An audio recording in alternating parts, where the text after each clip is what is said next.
Okay, so we'll get rolling. Welcome everybody. This is our day of conversation with Alex Bouaziz from Deel, and this is one of our new webinar series that we wanted to bring to you. So thank you all for showing up and your interest in Workfrom and also in Deel and with growing and scaling a remote company. Um, just to give you a little bit of background, Alex is the founder of Deel, and Deel is a payroll and compliance software for platform for remote teams. And they've been remote for, gosh, how long have you been remote for, Alex? The entire time since inception? Yeah, I've never built a company not remote first, so Awesome, awesome. So, okay, so we'll get started. And Alex, I'll hand it over to you. sure. Well, thank you for having me. I guess a good way to start, we'll give some background about what we do at Deel, so people get the gist of it, and then I guess around the company.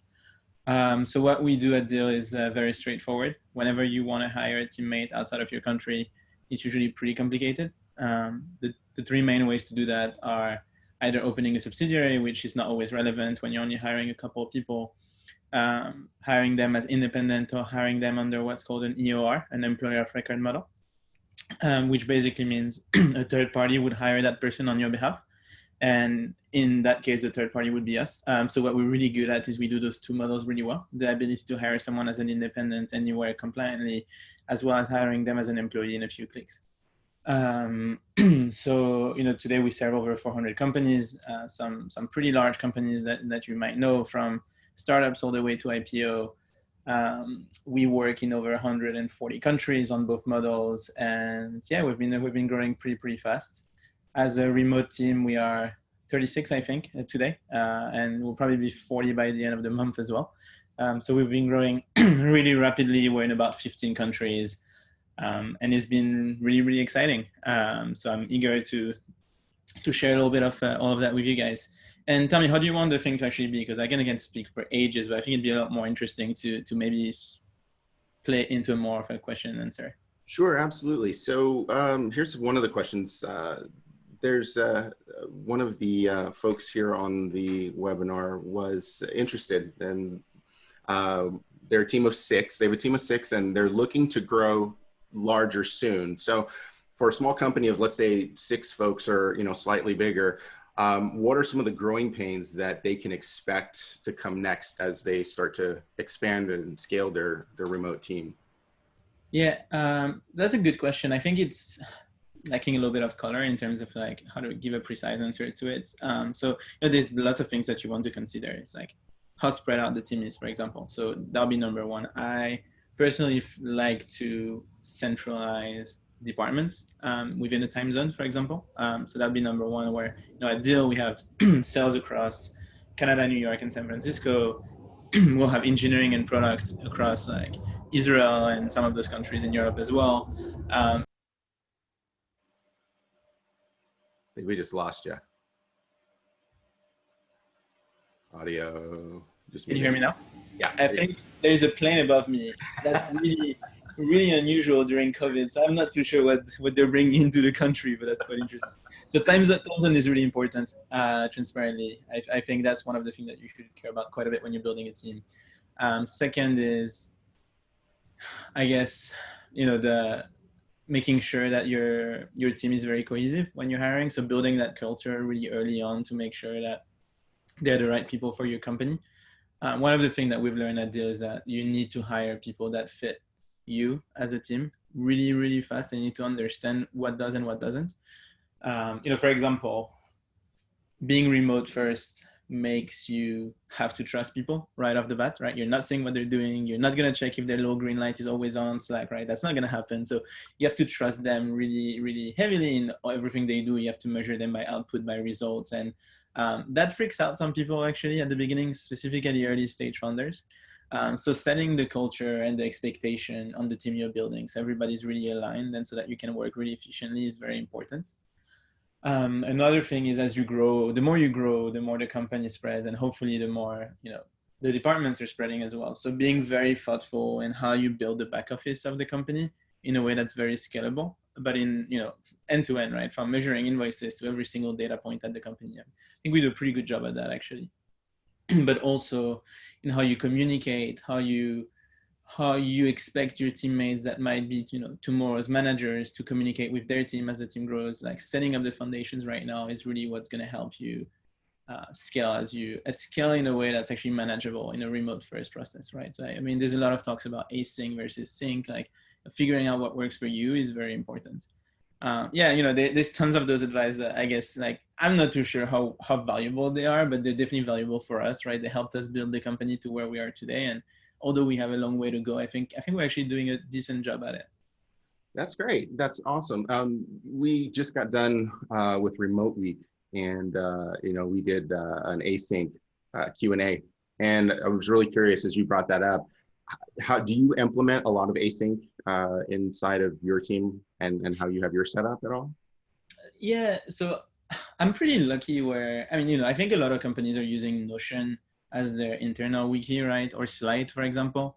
Mm-hmm. So I'm actually pretty close with the Notion and the Slide guys. So, I've actually picked into their workspace to try to understand like how are they actually set up and are they actually using, those tools to be really async. They're actually incredibly good at it. And, one thing, for example, that I find really interesting in like the async, one way to work async is that we have something called at Deel called meeting notes, where whenever you do a meeting, it's like shared notes across the whole company. So like for all hands or a customer that's really interesting, or in a webinar that's really interesting, and then that's shared across the whole company, so that whenever anyone ever comes and finds something interesting, they can easily, type your name, comment at it, and say, hey, that's interesting, what happened there?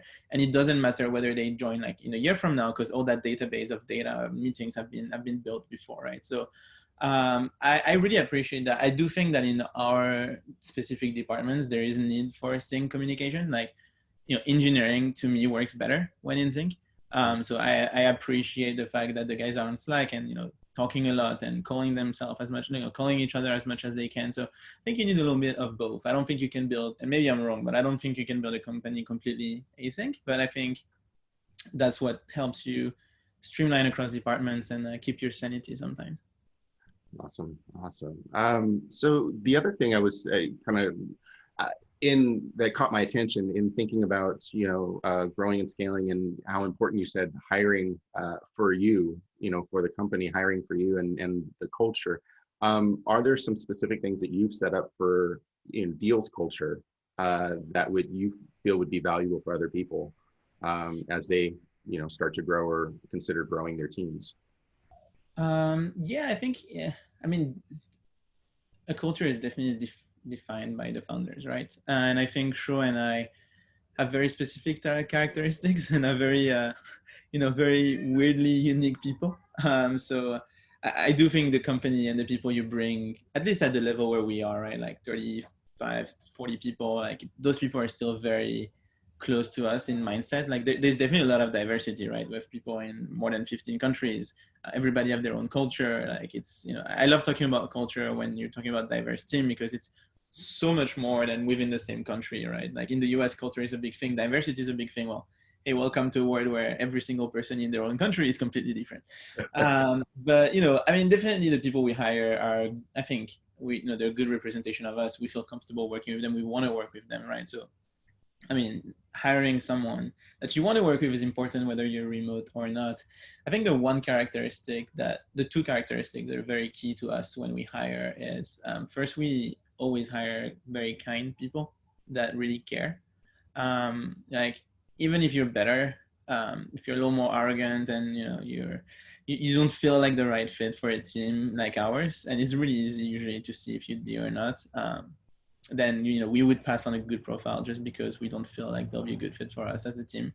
And conflicts, so we're pretty lucky actually. We don't have that much conflicts at the company at all. But I think when you hire people that are really not within your mindset and your culture, like conflicts arise even more. And when you're remote, it's really hard to solve them, like a lot harder than let's go grab a coffee downstairs and actually solve something. Right. And then the second thing is we hire very driven people, very entrepreneurial people, just because yeah, I hate to micromanage. And micromanaging on a remote scale is just impossible, and it's not interesting to do, right? So you gotta hire people that are able to wake up in the morning, uh, do their thing, but sit at their desk and actually produce valuable work. And it sounds simple, but it's not, right? Some people are just not made for that, and they much rather go to an office. And when they do, unless it's within a couple of countries where we have a form of office, they probably are not the best fit for the company. Right. Now that makes complete sense. Do you have any, here's something we've been kind of, tossing around here at Workfrom, with regards to team building, right? Is there anything in particular that you are fond of with regards to team building, or just cohesiveness, connectedness with a remote team? Yeah. So I mean, I think everybody's trying to figure out that part, to be honest. Can't really say we're the best at it, but we do a couple of things that I think are pretty useful. Whenever someone new joins in, most of the people on their team will try to have a call, even the ones that are not on their team. Really warm welcome. And we're very flat as an org, so people see that we're pretty genuine, and that kind of creates early on bonds where, to some extent, you care about the company and you care about the people that are with you, which is really important. We do every week and other week a product roadmap, like, hey, this is what we've shipped over the last 2 weeks, and on the other side, like generally another all hands where here's the agenda, here's who joined the team, like here is we'll do a spotlight every 2 weeks where someone presents something that they really care about, whether it's within Deel, outside of Deel. So that really helps. I think retreats are very important. Ours was canceled, which is really sad. The cool part about the fun part is that when we had our retreat in April, I think we were 16 or 17. So now it's going to be a totally different type of planning. So I'm not too sure how that's going to work out, but Anya is on this call. That's for her to figure out, thankfully, not for me. And so those are some of the things that are important. I'm seeing a lot of different things today as we're growing, and I'm still very involved in every person we're hiring, for sure, but not having as much conversation with them as I would like versus some of my direct reports, for example. But so there's some interesting tools that can help with that, like Donut. I don't know if you've heard of it, which kind of matches you with another person on Slack, so you can have a 30-minute chat. So there's definitely stuff you can do there, but I haven't found the secret just yet. Gotcha. Let's see, we've got a couple of other questions that just came through. As far as team size is concerned, when are clear periods of times that you felt more intense growing pains, right? So as you're growing, was there a particular point in time where you have your first, let's say 5 or 6 or 7 or 10, and then is there a particular point in time when you hit a number or a threshold of team members as you grow that you start seeing growing pains? So I think the way you solve for that, actually, and I think one of the reasons I haven't felt it, is if you hire great managers, right? So as soon as our engineering team started getting bigger, I'm a decent engineer, but we needed someone a lot more experience and a real manager. So hiring execs takes a lot of time. Hiring good people at key roles at the company takes time. So starting the process early, like 2-3 months in advance, even a little more actually, if you can, so that whenever you feel like those thresholds are gonna start happening and that you should be replaced, is really key. So for example, for me, 6 engineers, I think we transitioned from 6 to 13 right now, right? Like 6 engineer was starting to be my threshold in terms of like day-to-day management while running the company, right? So that's when I really felt I needed someone to come into place, and thankfully we found someone incredible. And then there's other parts of the business that, depending on your stage, right, as an early stage founder, that I didn't realize could be really automated to kind of remove a lot of those pain, right? Like hiring processes can be fully automated in a way that's really pleasant for still both parties. Back office processes can be really automated. So I think one of the things that we've been really lucky is that our CEO that joined came in with a very interesting mentality, which is build everything you're building. Think of it as what would happen to that process if you were at 100 million ARR, right? Mm-hmm. Like how broken would that process be? And then make sure that all the processes that you're building from now can scale to that. Right. And that is how, to me, you fix your growing pains preemptively. Got you. Were there any different stages that you felt were easier because you were remote? Are there any areas in which you're operating where you're like, wow, I'm really glad we're remote because this is way easier than if we had, brick and mortar space or office space. I mean, easily COVID, right? For us, it was just being, it was just another day at the job, to be honest. So I can't imagine how the transition from much bigger company was. And, the HR and IT talent managers that had to figure out a solution from a day to another. Like, thank God we were remote and we're remote when that happened. Apart from that,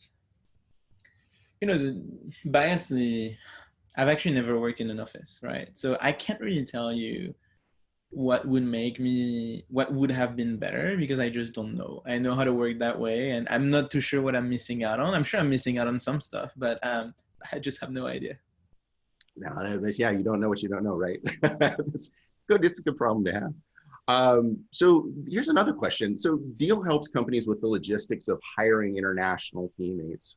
Um, does Deel also work with the logistics of teammates leaving as well?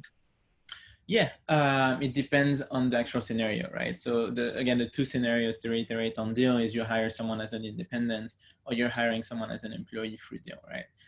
If you're hiring someone as an employee, it's very complicated, right? I'm from France originally, which is by far the best or the worst, depends on the angle you want to take, country for employment and figuring out, trial periods, leaving, firing and all of that. So we do help in both cases. I think we do a pretty good job at it and explaining our clients and our customers what is the process based on both sides. We're not an HIRS, right? We're not here to do that, but termination of the contract, termination of the employee, severance, and all of that is something that we manage. Yeah. Okay, awesome. And then here's another question from Rosie in the chat. How long is the payment cycle from invoice to payment? And also, I'll let you answer that, and then she's got another one that. So the way we've built so I'm going to focus on the independent model because it's the one that people usually ask for. And I see that she mentioned Invoice as well, which is, on the employee side, it's actually payroll, right? So it's a bit different. So the way we built it at Deel is we try to standardize everything so that, you get paid on time and the process end to end is really interesting for both the customer and the teammate, right? We actually want to give, since you're in the US, we want to give your teammates abroad the same experience as a W-2, right? Just press a button and you run payroll and everything is cool. So the way we've done it, very interestingly, is we've found a really cool way to split pay-in from payout. So a company in the US can run an ACH, or a company in the UK can run a direct backs, or whatever payment method is convenient for them, or even credit card payments. And then on the other side, so basically what we'll do here is we'll tell to the company, hey, you have payroll running in on the first, or depending on how many contracts you've set up, like is it bi-weekly, is it every other week? And we'll say, hey, you should run payroll like up to 5 days before, because ACH takes 2 to 3 business days to get to us. So the company will run payroll so that on the day the funds are immediately available to you. And then what we do on the payout side, which is really convenient for most of the companies we support, is we basically integrated all the best payment providers, where if you're in the Philippines, then you can use our TransferWise route, right? But if you are in Pakistan, then our Pioneer route is better. If you want direct wire, like we basically support over 10 different PSPs where we actually make them kind of compete on price so that we can get the best price for the guys on the other side. Great. No, that's great. So what is it, like a sort of like a bidding system then in a sense? No, not exactly. It's just, payment providers are, they don't work on a bidding system. It's just, every now and then, the more volume we have, the more we grow as a company, the better pricing we can get. So the better pricing we can get to our customer. Gotcha. But it's still a lot cheaper than if you were to do it on your own, basically. Sure. The other question from Rosie is, what languages are you currently looking for to work in your company? So we have, and Anya is going to hate me for getting that wrong, but I think we have over 15 plus languages that are spoken at the company right now. So I'm filling in for Spanish and Portuguese. My Spanish is pretty decent. My Portuguese, Not as much. So I would totally bring someone on board to help us there. That would be really good. We have so many people from Latin America getting, working for great companies on the Deel. And yeah, I would love to bring stronger support there. We have thousands of people in the Philippines as well. So, that would be another language that we'd love to cover. But, hopefully we can cover every language in the book, right? That's what would be interesting. That's the idea, right? Here's a great question. How does remote worker compliance differ in Europe versus the United States? So yeah, so to give a little bit of background, so Europe is so much more complicated than the US when it comes to employment laws. In the US, whenever, there's similarly, right? The two ways to hire someone is a 1099 and a W-2, right? In a 1099 scenario, state laws are changing all the time. California is bringing in AB5, it's shaking the whole market. Well, the same thing's happening in New Jersey, so you got to keep up to date, and it's at a state level. Hiring remote in the US, what you have to do is you have to register in every single state, and you have to, when you want to hire someone as a W-2. And after that, you can start running payroll through tools like ADP, Gusto, or Rippling. Another thing that has arisen is this concept of PEOs, which is basically like a company like JustWorks would have registered in the different states where it's allowed, and then they would co-employ with you, right? You would basically co-employ with them. And the only reason that thing exists is because it's intra-states within the US. Now, when you go to Europe, this notion of co-employment doesn't exist, right? So what you're left with is either you hire that person as an independent, or you go through what's called an EOR, an employer of record, where that person hired that person on your behalf. Now, both models have different flaws, right? Like the independent model, you have potential misclassification risk based on how you treat the person, based on how long the relationship is, and mitigating that risk is actually something we work on really heavily at the understanding when a relationship can be independent versus employment is something that's really key. And on the employment model, I mean, it's just as weird, right? That company is employing on your behalf and then contracting back the person, but they're their employees. And there's rules that you can't really fire them because they're the employee of the other party. And then when you look at a very basic level, just employment in Europe is a lot more favorable to the employees, which Right. means you cannot just fire someone, hey, don't show up tomorrow at the office, right? Like you got to pay severance. And in France, depending on how long they have worked, it's a couple months. So yeah, it's always great. I love talking to US companies. They're like, oh, can I just fire that person tomorrow? I'm like, no, that's not how it actually Yeah, I've seen that from definitely. Why yeah. Here's a question from John. If you're hiring you had mentioned hiring entrepreneurial-minded folks and entrepreneurs. If you're hiring an entrepreneur or entrepreneurial employees, have you had any issues with them trying to like run off with, customers and then create their own thing with your customers? Has that been something you've ever encountered? If so, how have you worked to curb that or counteract that?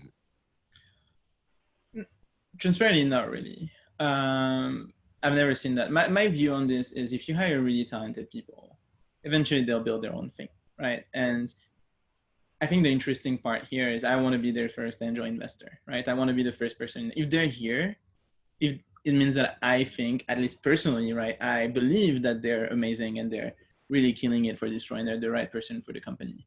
So, my vision on that is whenever one of our teammates, and I think, all of them actually to their probably know that, like, I want to be the first person to help them build their next company, right? I want to be their first angel check if I can. Yeah. So transparently, like, I think the reason it hasn't happened comes back to who you're hiring. We hire very caring people that are very kind, and kind people, what I would expect and what I'm sure would happen is that if one of them wanted to venture on and build their own business, I would be, they would come to me and tell me what they want to build so that I can be more supportive, right? The background and the experience I have right now is not something they've been, facing, right? Like fundraising, investors, building the company. So I think they'll be smart enough to understand that I'm actually a decent resource to help them build that. So yeah, no, transparently hasn't happened. And I mean, I'm excited to see the first companies that spun out of Deel actually, rather than the opposite. Definitely. Is there, let's see, what kind of employee benefits should be included specifically for remote employees as part of their benefits package? So I've never worked in the US where people give a lot of benefits the way you experienced it. Yeah. So my way of looking, and I come from countries where health insurance is actually free, right? Like France Right. so my way of looking at benefits, past statutory benefits, is that I actually prefer giving money. I prefer giving people more money for them to figure out what's best for them and how they want to spend them. Right. I think the notion of benefits is it's very interesting to me. You know, when we started our employer model and, you know, we've built a company in the UK, I was expecting benefits to be some really cool stuff. What it ends up being is, you know, putting some money on the side for your pension later. Right. I don't think that's benefits. I think benefits are, you know, giving your team the ability to learn, right? Like we have something at Deel where you have you know, you can spend money on courses and on things. Those are things that brings to me as benefits. And the way I look at that is, if there's anything you think is valuable for yourself as a person, and that's going to help you grow, or that's going to help you help the company, for example, you know, we'll pitch in. We want you to grow as a person. Like we want you to get to that position where you're more and you're growing and you're able to do more things and scale with the company. So yeah, I'm not too sure. You know, I understand the idea of there's some great companies that are building, you know, the ability to get office equipment and all of that. Now, there is some legal stuff around that needs to be figured out, and it's not as straightforward as people want it to be. Right. But my general thinking on benefits is I prefer to give you more money, and you can decide what benefits you. So enrichment, I would imagine that would be you know, an ideal situation to shoot for as well, because if an employee is enriched for themselves, they're going to bring that enrichment also as a benefit for the team and for the business. So Anya is the queen of benefits. She's built everything there. So she would be able to give you a better understanding of what we have. I think we have a cool one that I've never used, which is like the ability to get someone to help you clean every month, I think, for a couple hours.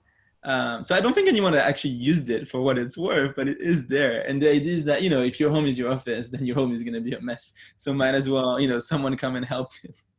Right. No, that's great. I'm gonna keep that as a note and see if I can figure that out for myself.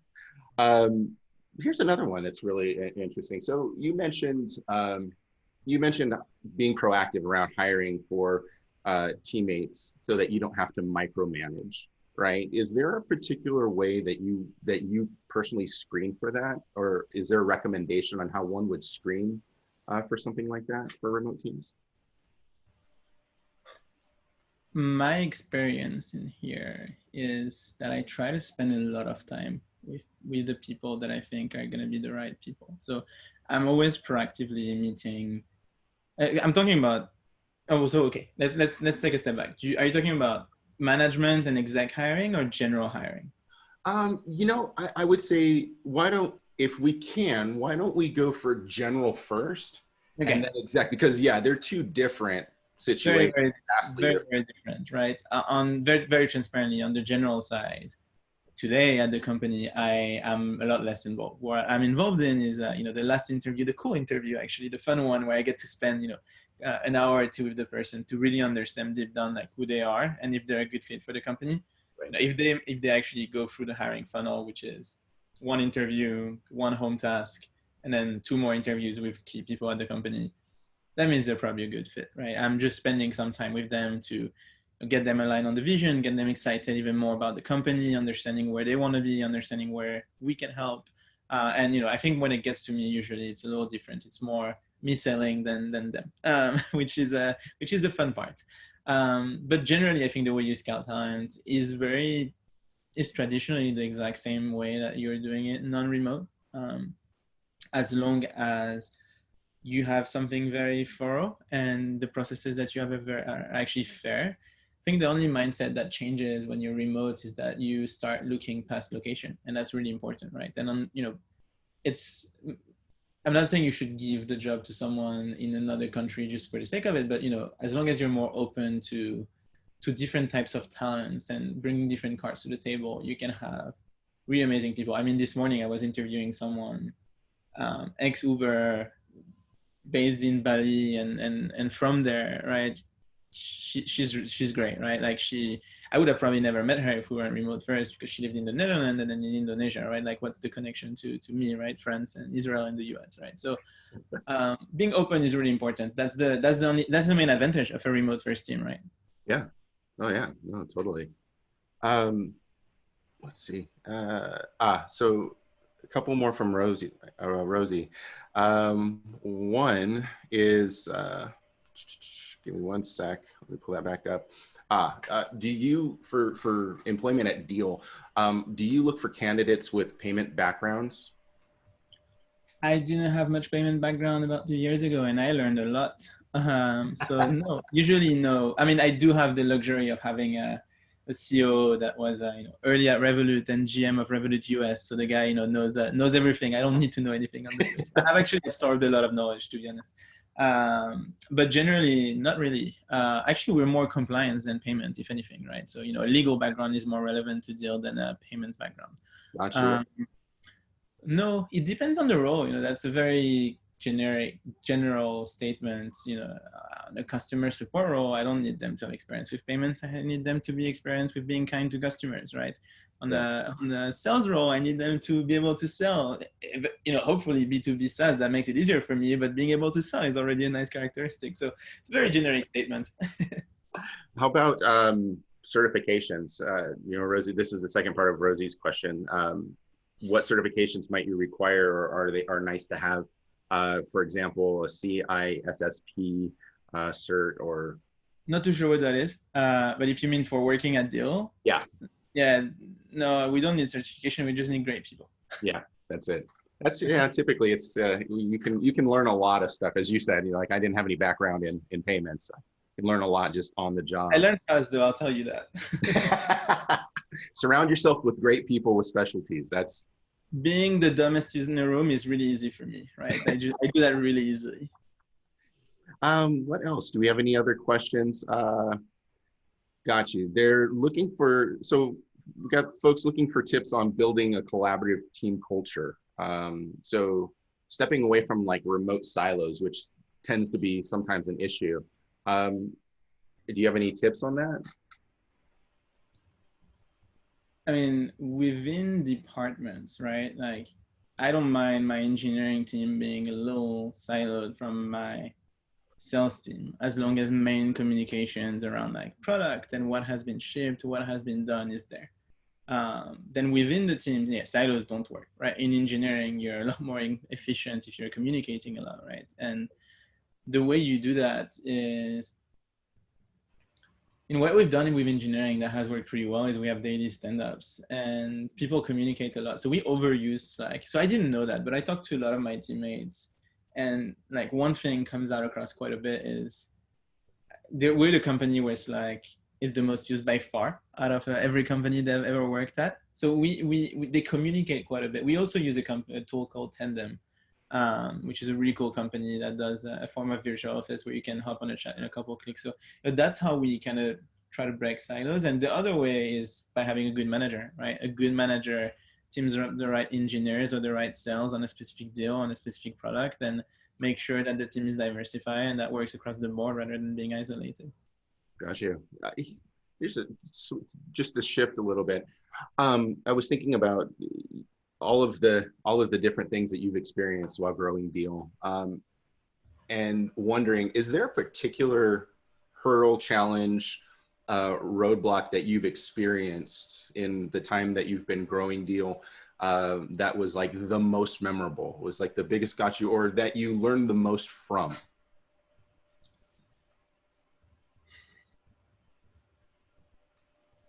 I know I'm not going to give you the cliche answer of every day is a different story, although it really is. To be honest, I've been really lucky building Deel. Or maybe I just have PTSD and I don't remember half of the issues that we have. But when I look back, like the company is only a year and a half old, right? Like we started working on Deel in like the version of Deel you know today in March 2019, right? So we've had fast growth and we've found a form. I never know what product market fit really means, but we definitely have a form of product market fit, and we are growing very quickly. So I think we have tons of tons of issues, right, around, very early on, some customer churn because we fucked up, right, like in the early days, right, and trying to fix that, hiring the right people, having some candidates that we really, really wanted that didn't make it. But I guess every company feels that way, right, and every company has those issues.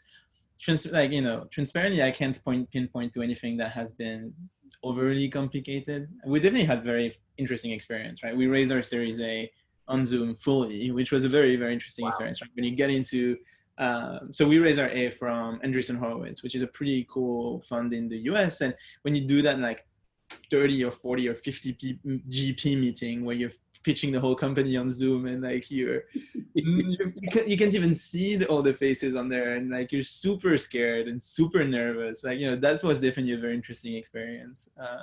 But nothing that I would consider like we did pivot in March, 1 week before demo day at Y Combinator. So that was very interesting.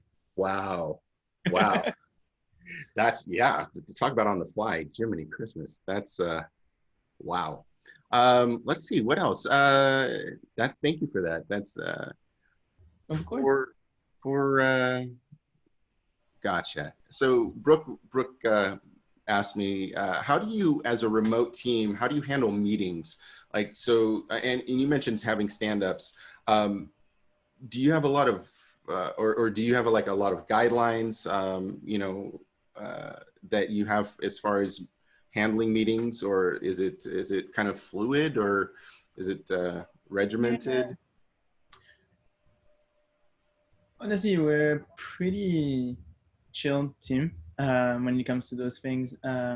Stand-up is only for engineering, so they like doing a stand-up. My sales team. So what I like doing at Deel is that I really like giving the ownership of the team to the managers. So, the big meetings, the all hands, the weekly go-to-market meetings, like I'll be part of. The nitty-gritty of the daily and how things are run are fully owned by the different direct reports that would own it in the company, right? So the way I've looked at it is they all have different styles, actually, right? My CTO would have daily stand-ups, and every time there's anything, you'd hop on a short call just to fix it and make sure that everybody is on the same page.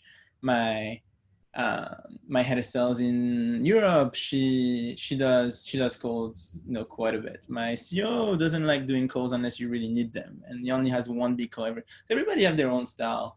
My style of calls is I work maybe a little too much. That means I'm kind of always online, so I can always jump in like on a Slack and just answer, and that's actually what I enjoy the most.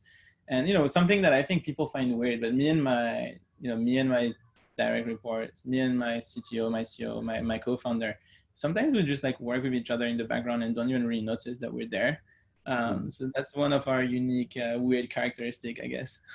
No, that's not actually, that's what we're, it's not necessarily a shameless plug, but that's what we're working on also at, at Workfrom, is creating opportunities for people to work together remotely, and just being able to drop something over, just as a matter of fact, as if they were sitting next to you. So that's what we're kind of setting up in the cafes. Do you have any insight or tips around working or structure to avoid meeting fatigue? Is that really kind of what you just shared as far as like letting management own their teams and own that communication? Or do you have anything at Deel where it's like, this is maybe a guideline because we want to be mindful of not, jumping in and having the team get meeting fatigue? What I would say is that I don't like meetings unless they're needed. So, I love it when people say that meeting could have been an email. Well, if that meeting could have been a Slack message, that's even easier. Yeah. So meeting for the sake of it is bad for productivity. But the guidelines at the company are not avoid meetings at all costs. It's more, I think everybody, it's a consensus within the company that if you don't need to be on a meeting, you don't really get on that, right? But if you really need to, right? If you really need to chat with me to get something, I'd rather you call me straight away rather than talk about it for hours on Slack as well, right? So, yeah, I've yet to meet someone that tells me I love meeting and I want to do them, apart from sometimes in consulting, I guess. So, we don't have that meeting fatigue for sure. I mean, I can say that about my sales that are doing back-to-back sales calls. So maybe they have meeting fatigue, but it's for a good cause, so it's okay. Right. Let's see. Is there any? Here's a question from that I was thinking of. If you had to impart one, like what you felt was the most important piece of advice to somebody who wants to grow and scale a remote team, aside from hiring kind, right? Which I agree with you is extremely important. What would it be? Like, if I said, Alex, what is like the pièce de résistance for scaling? So this is a funny one because I do love saying that, and it worked for the most part. Just don't overthink it. Just hire someone and see how it feels, and if you like it, great. If you don't like it, then change. That's how I kind of think about it. Is building and thinking like I'm the head first type of person. Like, try, see if it works, see if the person is great. If it's not, try another. If you don't like the model, then don't do it. Awesome. Well, I think we're just about at the end. I don't know if anybody else has another question. Did you have anything that you wanted to share at all, aside from, we got one more. Let's see. Are there preferred apps that you use with Deel, just as far as your team? You had mentioned a couple of them. Yeah, I'm that app guy in the team that tries to bring new apps all the time, and you hate him because he wants. I'm that person at the company. So I'm actually one of my teammates told me today, it's like, I think we have 35 tools we're using. We need to like divide that by 2. So I do have a lot of apps I would suggest, and I can suggest, like, I think Slide is amazing if you haven't tried it, which is just a similar product to Notion. I think both of them are pretty good product, and we use both at Deel for various reasons. Don't ask me why. I think Tandem is a really good tool if you haven't tried it. Their screen sharing experience is seamless. We actually pay for Slack now, and I never use their video tool because Tandem is just so much better. Slack obviously is really important as well. And yeah, having when you think about it, this is exactly the stack that you use remote or not anyway, right? So there's nothing crazy there. Cool. So then I'll jump back. Is there one last thing? I know we're right on time. We'll go over a minute or two. Is there one last thing you'd like to leave all the folks here on the webinar with, just that you would like to share? Yeah, I guess, I think with this whole pandemic thing, as unfortunate as it is, it definitely opened the market quite a bit, and great companies are realizing that they can work with people and they don't have to be in the same office to do that. So, one thing people don't talk about enough is, if you're a great talent out there and you think you can be part of an amazing team, now is the best time to apply and try to work with them, because now is the time where they actually don't overlook your CV because you're in the Netherlands instead of being in San Francisco. So I know people don't talk about that enough, but if you're talented, now is your time to jump and to try to work for an amazing company. Awesome. Well, Alex, it's been an amazing pleasure. I truly appreciate you spending the time with us and the rest of the folks here on the webinar, and just we look forward to working together in some way, shape, or form. And is there a particular way anybody who's interested in Deel or interested in connecting with you or someone from the team, how's the preferred way to get in contact? Is it through like Twitter, or is it through? So, well, first, thank you so much for having me. It's always fun to chat with other teams that are trying to build this whole economy, and empower this whole movement. So, I think you guys are doing an awesome job, and keep at it. So, we use Twitter quite heavily personally as well. So, Bouaziz Alex, and at Deel, actually, we got that 4-letter Twitter, which is kind of nice. And if you ever need anything, if anyone needs help, I'm just at alex@letsdeal.com. So I'm here to help, and I'm excited to bring some amazing minds to amazing companies in the US or in Europe. Thank you so much, Alex. Once again, Alex Bouaziz from Deel, thank you all for coming today, spending your time with us, and allowing Alex to share with you. So take care, everyone. Have a remarkable and productive and amazing day. And I look forward to talking to you soon, Alex. Thank you. Bye-bye. Bye.